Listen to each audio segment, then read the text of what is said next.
पास किताब वही है जो मैंने आपको बहुत पहले बताया था, स्वाति पब्लिकेशन की, और इसी बुक से हम फाइनल अकाउंट के सवाल आप तक पहुंचा रहे हैं। सबसे पहले आप देखेंगे एडिशनल इंफॉर्मेशन, जिसमें यहाँ पर नीचे लिखा हुआ है क्लोजिंग स्टॉक 55,000 यानी 55,000 रुपये है। उसके बाद आउटस्टैंडिंग वेजेज है 2,500 रुपये यानी 2,500, और आउटस्टैंडिंग सैलरी है 5,000। इसे मैं इसलिए पढ़ा रहा हूँ जिससे कि जब हम इसको जोड़ेंगे या घटाएंगे तो आपको ध्यान रहेगा कि यह एडिशनल इंफॉर्मेशन आपने पहले ही पढ़ लिया था। Depreciation 5% on land and building, यानी भूमि और भवन पर 5% का ह्रास है, और प्लांट और मशीनरी पर भी 10% का ह्रास है यानी depreciation. General expenses includes 1,000 paid in advance. Advance का मतलब प्रीपेड होता है, और इसमें एक बात और भी बोला गया है कि फॉर रेंट अप टू 31 मार्च 2017, यानी इन्होंने अगले साल के 3 महीने का एडवांस जमा किया हुआ है। तो यहाँ पर अगर आप देखेंगे तो ये जो खाते तैयार हो रहे हैं इसकी जो डेट है 31 मार्च 2016 है, लेकिन जो इन्होंने यहाँ पर 1,000 रुपये का पेमेंट दिखाया है वह 31 मार्च 2017 तक पेमेंट किया हुआ बता रहे हैं, यानी 3 महीने का इसमें एडवांस पेमेंट हो चुका है। इसका ट्रीटमेंट कैसे करेंगे, जब सवाल करेंगे तो आपको इसको भी एक एक करके इसके पॉइंट्स को भी क्लियर करते हुए चलेंगे। इसके बाद है create a provision for bad debts at the rate 5% on debtors, यह अगली इंफॉर्मेशन है। इसके बाद यहाँ पर है interest on bank loan at the rate 10% is outstanding for 6 month. 6 महीने का बैंक के लोन का ब्याज भी बकाया है, उसको भी एडजस्ट करते हुए चलेंगे। तो सबसे पहले आपको ट्रेडिंग अकाउंट बनाना होगा। तो ट्रेडिंग अकाउंट के लिए सबसे पहला पॉइंट है ओपनिंग स्टॉक, जो कि यहाँ पर लिखा हुआ है 50,000 का। परचेज इसके बाद दूसरा नंबर होता है जो कि यहाँ पर ये लिखा हुआ है। इसमें से हम परचेज रिटर्न माइनस करेंगे, वो इधर होना चाहिए, तो ये रहा 7,500 रुपये का है 7,500। इसके बाद आता है तीसरे नंबर पर वेजेज, जो कि यहाँ दिया हुआ है। इसमें आउटस्टैंडिंग है 2,500 रुपये का, उसे जोड़ देंगे 2,500 रुपीज़। इसके बाद कैरिज इनवार्ड आता है जो कि यहाँ लिखा हुआ है 5,000 रुपये का।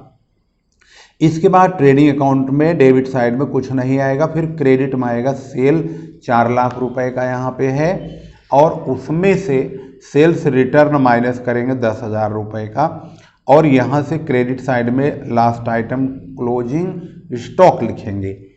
इसके बाद हम इनकी मैचिंग करेंगे। तो सब चलिए फटाफट इसको लिख लेते हैं। सबसे पहला नंबर जैसे कि मैंने आपको बताया है, सबसे पहले होता है ओपनिंग स्टॉक।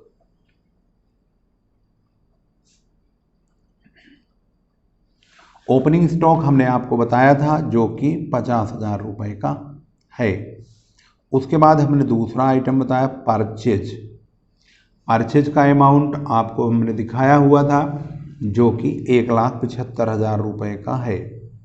इसमें से परचेज रिटर्न माइनस करेंगे, माइनस रिटर्न जो कि 7,500 रुपये का हमने आपको दिखाया था, 1,67,500 रुपये आएगा। इसके बाद वेजेज जो कि बुक में हमने आपको दिखाया था 30,000 का, इसमें ऐड कर देंगे आउटस्टैंडिंग।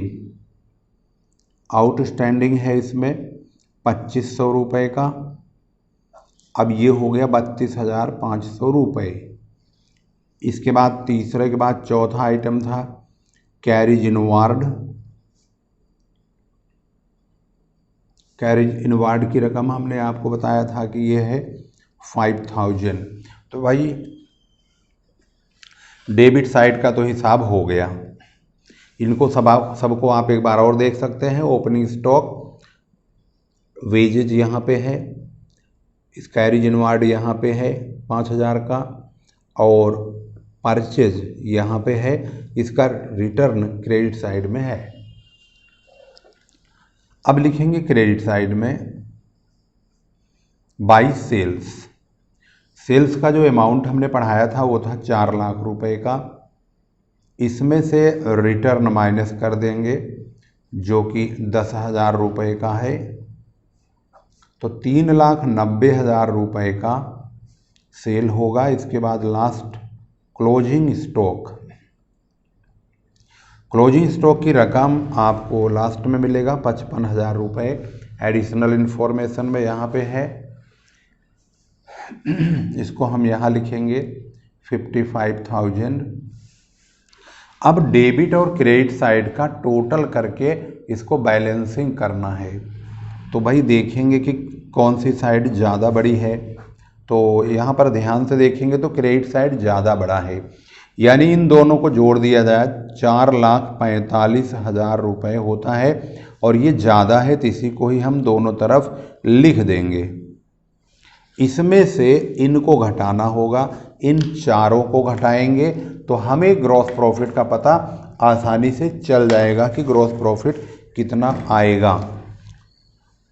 तो यहाँ पर है 4,45,000 रुपये में से आपको घटाना है 50,000 रुपये, फिर घटाना है 1,67,500 रुपये, फिर घटाना है 32,500 रुपये, और फिर लास्ट में घटाना है 5,000 रुपये, तो आएगा 1,90,000 रुपये का ग्रॉस प्रॉफिट। अब भाई इसको चेक भी कर लेते हैं ग्रॉस प्रॉफिट यही है या कुछ और। तो यहाँ पर है 1,90,000 का ग्रॉस प्रॉफिट हम लिखेंगे। टू ग्रॉस प्रॉफिट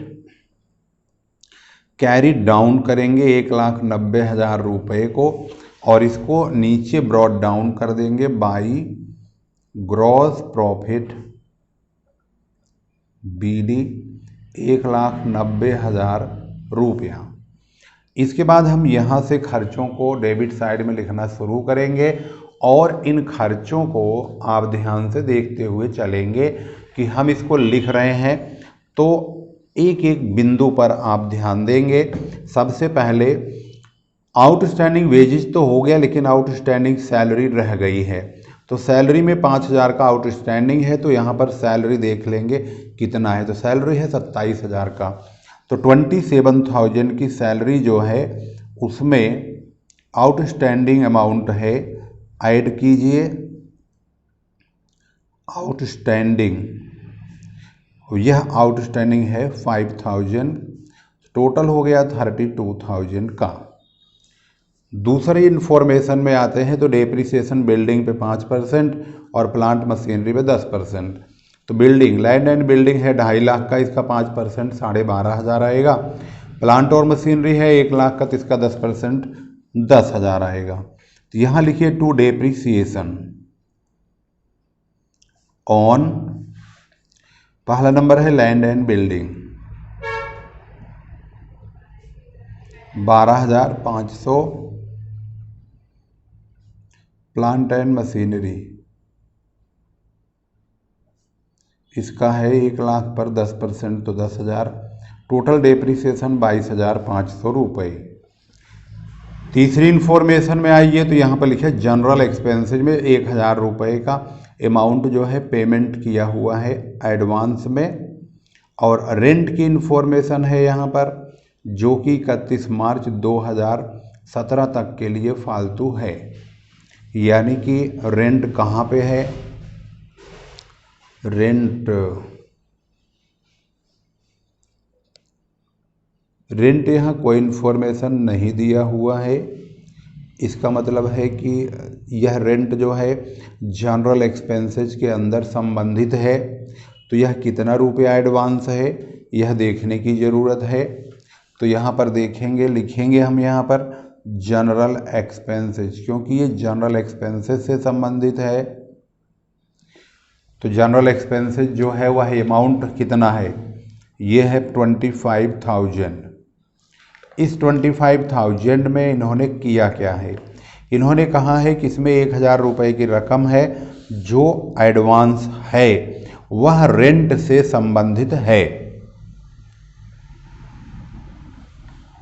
तो इसका मतलब ये होता है कि हम इसमें से 1000 रुपये एडवांस का माइनस कर देंगे, यानी ये प्रीपेड है। तो 24,000 रुपये का रेंट आएगा। उसके बाद हम देखेंगे यहाँ पर प्रोविज़न फॉर बैड डेट्स। तो जो हमारे डेटर्स हैं, जिनको हम ग्राहक बोलते हैं, देनदार, वे हैं 80,000 के। इनका 5% मरेगा, पैसा डूब जाएगा। तो ऑलरेडी पहले से ही 3,000 रुपये डूबा हुआ है। इसकी रिकवरी के लिए 5,000 का प्रोविज़न पहले से ही कटा हुआ है। तो हम क्या करेंगे, पहले ये बैड डेट्स लिखेंगे डेबिट साइड में। इसका ट्रीटमेंट आप ध्यान रखिए, बहुत मज़ेदार होता है लेकिन बहुत हार्ड भी होता है। बच्चे इसमें कंफ्यूज ज़्यादा होते हैं। इसमें ऐड कीजिए न्यू प्रोविज़न। न्यू प्रोविज़न हम इस 80,000 का 5% काटेंगे, जो कि डेटर्स का 5% बोला गया है। 4,000 रुपये आएगा 80,000 का 5%, दोनों जोड़ के 7,000 हो गया। इसमें से हम ओल्ड प्रोविज़न घटा देंगे। ओल्ड प्रोविज़न 5,000 रुपये का है, जो कि मैंने आपको दिखाया था क्रेडिट साइड में, यहाँ पे लिखा हुआ है। इसको लेस कर देंगे तो 2,000 रुपये का अभी इनका नुकसान है। इसके बाद बैंक लोन 10% ब्याज है इस पर 6 महीने का, जो कि बोल रहा है। तो भाई बैंक लोन तो क्रेडिट में होता है, तो बैंक लोन ये रहा 60,000 का लोन है। इसका 10% ब्याज 6,000 रुपया होगा 1 साल का, और 6 महीने का 3,000 रुपये का ब्याज होगा। तो यहाँ पर कहीं क्रेडिट डेबिट साइड में ब्याज का कोई जिक्र नहीं है, तो हम यहाँ पर लिखेंगे आउटस्टैंडिंग इंटरेस्ट। 6 महीने का ब्याज 3,000 रुपये।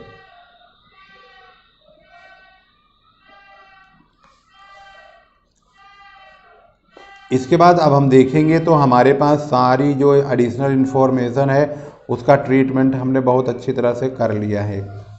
अब हम ये देखेंगे कि डेबिट साइड में और कौन से खर्चे बच रहे हैं जिनको कि हमें लिखने की आवश्यकता है। डेबिट साइड में हमारे जो खर्चे हैं वो कौन से छूट गए हैं उसको ध्यान से देखेंगे। यहाँ पर देखेंगे तो bad debt, general expenses, carriage inward, purchase, investment, ये सब हो चुका है। क्रेडिट साइड में जो आता है वो इनकम होती है, तो हम जिसका ट्रीटमेंट अभी करना बाकी है तो वो है डिस्काउंट रिसीव्ड 2,500 रुपये का। इसको हम क्रेडिट साइड में लिख देंगे, यानी कि यहाँ लिखेंगे बाई डिस्काउंट रिसीव्ड, और ये रकम डिस्काउंट रिसीव्ड 2,500 रुपये की है, इसको लिख देंगे। इसके बाद अब हमारा काम है नेट प्रॉफिट का पता लगाने का। देखेंगे कि कितने रुपए का नेट प्रॉफिट होता है। तो अब हम क्रेडिट साइड में यानी कि 1,92,500 में से इन्हें घटा देंगे। तो इनको घटाने के बाद कितना रुपया आएगा वो हमारा आंसर होगा। तो यहाँ पर देखेंगे 1,92,500 माइनस करेंगे, इनको माइनस करेंगे एक एक करके। माइनस सबसे पहले 32,000 है, फिर 22,500 है, फिर 24,000 है, और फिर 2,000 है, और 3,000 है, यानी 5,000 है। 1,09,000 रुपये का नेट प्रॉफिट आ रहा है। तो भाई पहले लिखने से पहले आंसर भी चेक कर लें। तो नेट प्रॉफिट 1,09,000 बिल्कुल करेक्ट आंसर है। तो 1,09,000 रुपये हम यहाँ पर लिखेंगे टू नेट प्रॉफिट। ये है 1,09,000 रुपये, और इसका टोटल है 1,92,500 रुपये। अब हमारा यहाँ पर प्रॉफिट एंड लॉस भी बन गया, ट्रेडिंग पहले ही हमने बना लिया था। अब हम बनाएंगे बैलेंस शीट। तो बैलेंस शीट बनाने के लिए सबसे पहले इसका फॉर्मेट आप रेडी करेंगे। Balance sheet for the year ending, भाई अगर ईयर लिखा है तो आप ईयर ज़रूर डालिए। 31, हमारे सवाल के मुताबिक तो 31 मार्च 2016 है। अब आपकी बुक में जो होगा आप उसको डालेंगे। उसके बाद हम यहाँ पर लायबिलिटीज और एसेट्स का कॉलम बनाएंगे। यहाँ पर लिखेंगे लाइबिलिटीज रुपीज, एसेट्स रुपीज। सबसे पहले नंबर पर हम क्या लिखते हैं? सबसे पहला पॉइंट हमारा होता है कैपिटल का। तो सबसे पहले हम यहाँ लिखेंगे कैपिटल यानी पूंजी। सवाल के मुताबिक फॉर्मेट के अकॉर्डिंग चलेंगे। पूंजी है 2.5 लाख रुपए का। यहाँ पर देखेंगे तो उसमें हम नेट प्रॉफिट जोड़ेंगे और ड्राइंग घटाएंगे। भाई ड्राइंग पहले चेक कर लेते हैं ड्राइंग है कि नहीं, नहीं तो बाद में बड़ा पंगा हो जाएगा। ड्राइंग इसमें नहीं है, तो इसका मतलब ये है कि हमें कैपिटल में सिर्फ नेट प्रॉफिट जोड़ना है। ऐड नेट प्रॉफिट 1,09,000 रुपये ऐड कर देंगे तो 3,59,000 रुपये आएगा। इसके बाद हमारा दूसरा आइटम है बैंक लोन। लाइबिलिटी साइड के आइटम को हमेशा क्रेडिट साइड में ट्रायल बैलेंस के देखते हैं। जो आइटम छूट गया समझ लीजिए लाइबिलिटी में जाएगा, क्रेडिटर्स भी जाएगा, बैंक लोन जाएगा, बिल्स पेबल जाएगा, कैपिटल जाएगा। यानी यहाँ से हमें लगभग 4 आइटम भरने होंगे। तो बैंक लोन है 60,000 रुपये का, तो 60,000 रुपये को यहाँ लिख देंगे और साथ में इसमें इसका जो आउटस्टैंडिंग इंटरेस्ट है उसको हम प्लस कर देंगे। आउटस्टैंडिंग इंटरेस्ट 3,000 रुपये का आया था 6 महीने का, वो इसमें ऐड कर देंगे। इसके बाद क्रेडिटर्स लिखेंगे। लेनदार क्रेडिटर्स की रकम है 1 लाख रुपये, इसमें कोई माथापच्ची नहीं है, ये सिंपल है। इसके बाद बिल्स पेबल, बिल्स पेबल जो कि आप देख रहे हैं 20,000 रुपये का है, 20,000। इसके बाद आउटस्टैंडिंग जो हमारी एडिशनल इन्फॉर्मेशन में थी वो क्या क्या थी? आउटस्टैंडिंग एक तो वेजेज है 2500 का और एक सैलरी है। आउटस्टैंडिंग इंटरेस्ट हमने ऑलरेडी लिख दिया है, तो सबसे पहले आउटस्टैंडिंग वेजेज जो कि 2500 2500, आउटस्टैंडिंग सैलरी जो कि 5,000 रुपये है। इधर का कहानी जो है समाप्त हो चुका है। अब पहुंचते हैं एसेट्स की ओर। वहाँ देखते हैं क्या चीज़। सबसे पहले land and building.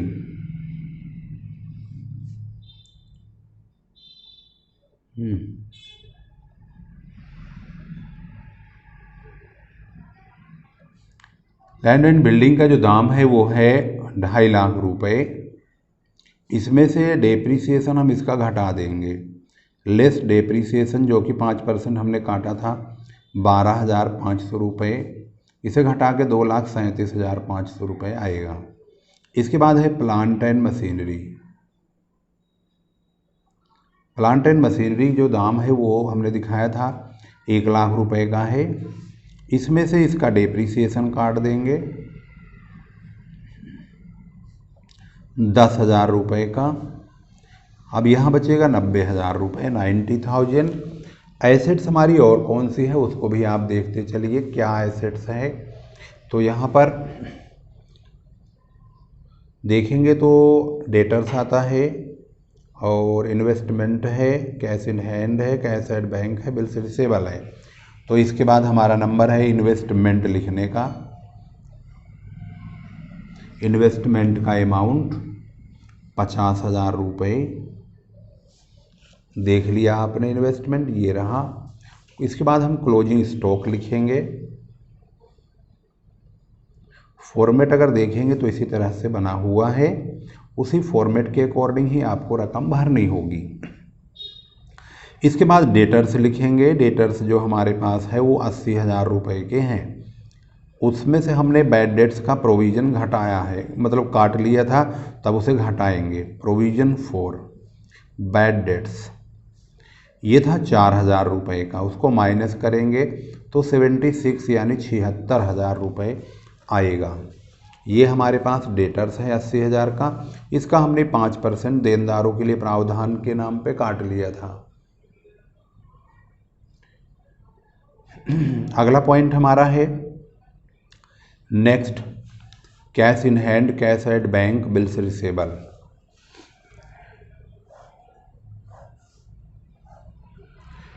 Cash in hand इसकी रकम है 15,000 जो कि अभी आपको दिखाया है, और कैश एट बैंक जो कि 15,000। ओहो ये तो झोल हो गया भाई।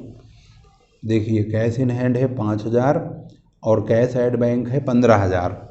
तो हम कैश इन हैंड यहाँ पर है 5,000 15,000, तो भाई ये है जो 5,000 है और ये है 15,000।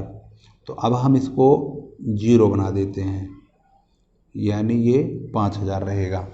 इसके बाद है बिल्स रिसेबल।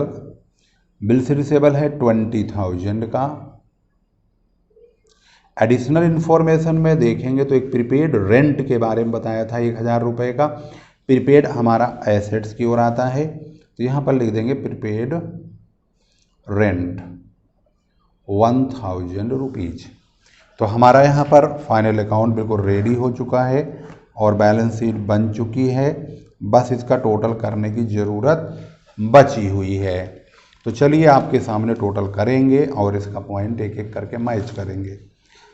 यहाँ पर सबसे पहले नंबर पर है 3,59,000 रुपये, 359,000, 63,000, 1,00,000 रुपीज़, 20,000, 2,500 एंड 5,000, 549,500 यानी 5,49,500। अब इसको भाई मैच कर लेते तभी लिखेंगे। बैलेंस शीट का टोटल 5,49,500 बिल्कुल एक्यूरेट है। तो भाई इसको अब यहाँ पर आराम से लिख देंगे 5,49,500। इधर का भी टोटल वही आना चाहिए, तभी तो राइट मानेंगे। 2,37,500 प्लस 90,000, फिर 50, फिर 55,000, फिर 76,000, फिर 5,000, फिर 15,000, फिर 20,000, फिर 1,000। ये आ गया 5,49,500 यानी 549,500। ये आपका बैलेंस शीट बिल्कुल ओके मैच हो गया, यानी दोनों तरफ 5,49,500 रुपये आ चुका है। तो यहाँ पर बैलेंस शीट आपकी पूरी तरह से कंप्लीट हो चुकी है। अब आप इसको यहाँ से देख सकते हैं आराम से, और मैंने इसका एडिशनल इन्फॉर्मेशन भी बहुत अच्छी तरह बताने की कोशिश की है। अगर कोई कन्फ्यूजन फिर भी रह जाए तो भाई अपने कमेंट में ज़रूर बताना, हम और सुधार करने की कोशिश करेंगे। अब इससे ज़्यादा मैं और क्या कह सकता हूँ आप लोगों के लिए। तो यहाँ पर आप देख रहे हैं trading on profit and loss account भी तैयार है, जो कि मैंने आपको एक बार रिपीट करवा दिया यानी दिखा दिया है। इसी प्रकार के वीडियोज को पाने के लिए धीरज सर कॉमर्स क्लासेस चैनल को अवश्य सब्सक्राइब कीजिए और लेटेस्ट अपडेट्स कंटिन्यू लेते रहिए। वीडियो शेयर अवश्य कीजिएगा।